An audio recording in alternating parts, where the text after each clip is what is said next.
Neal Katyal, and this is The New Normal, a digital salon where we talk about life in the age of COVID-19. And today, we're actually talking about COVID-19 itself, and we're joined by two of the more unique mashups I've ever seen. We have Scott Burns, who wrote the movie Contagion back in 2011, and along with The Bourne Ultimatum and producing The Inconvenient Truth, one of the legends today in Hollywood. And we have Dr. Anne Rimoin, a world-class epidemiologist at UCLA. And her area of expertise is literally disease and the intersection of human-animal contact, which of course COVID-19 is thought of to be, except by some fringe elements. Now, first of all, this has been such a weird time, and I hope both of you are doing okay. And I always start out by just asking, how are both of you coping? Scott, how are you dealing with COVID-19? It must be particularly unique for you, given that you foresaw some of this some years ago. I think I'm doing okay. You know, I miss a lot of the things that I'm sure everybody else misses. I miss being able to roam around in the world freely. But I understand that for a short period of time, compared to our overall lifespans, that some of that behavior has to be curtailed. You know, it's been an interesting experience because of the movie. You know, I don't think I really foresaw any of this. I did on Contagion what I've done on every film, which is I've always included research as a large part of my process. So, you know, I basically went and talked to a lot of the experts who you're seeing in the world today. Larry Brilliant, who's How I Know Annie, Ian Lipkin, and others. And I spent a lot of time talking to them, and all of them said it's not a matter of if something like what we're seeing is going to happen. It was just a matter of when. And so, you know, did I think it was going to be 9 years later?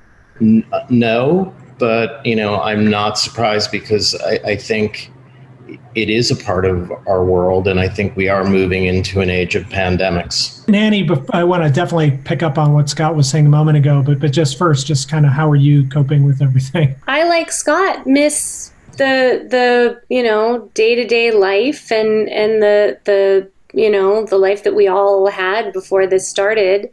You know, it's hard for everybody. I think, you know, the way I'm able to cope with it is to move into the zone of what can I do to fix this, and how can I help? And so I just work 24 hours a day and try and come up with solutions and try and help everybody I know be able to, you know, find their way through this fraught moment and thinking about what's next. So that's how I manage all epidemics and crises. Is I jump into work mode, and luckily, it's very cathartic for me to be able to figure out what answers there are and how to help. It's just, you know, never been so close to home, but it's a unique moment. It's a scary moment for everybody, for the scientific community who's not used to having people saying, but can't you tell me right now?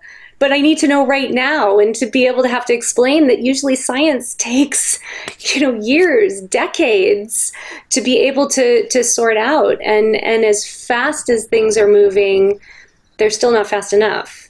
So Scott, you know, I had the occasion to rewatch Contagion very recently. And I have to say, watching it, like, I feel like you're like Nostradamus in some ways. I mean, you got so many things right. And obviously that wasn't your goal back then, but unfortunately you were. Everything from the way in which society turned on a dime, that everyone's out in the streets and going to restaurants and so on, and then all of a sudden everything changes. Masks become ubiquitous. You got the handshakes, you know, that those go away. The run on Purell. You said that you talked to a bunch of experts, but still there had to be some, you know, particularly when you're dealing with something like this, which is so different from any other disease, you must have thought to yourself, are these people just exaggerating? Are these like or is this just a bunch of, crisis-driven, crying about something? Or did you really feel like this could actually happen back in 2011 when you were writing it? Definitely. I mean, human history is shaped quite a bit by pandemics. We tend not to realize that, but more people died of the Spanish flu than died in military action in World War I. And so, people might think a lot about World War I, and most people don't contemplate Spanish flu. But, we have outbreaks of diseases all of the time throughout human history. And a lot of the things we're seeing now happened before.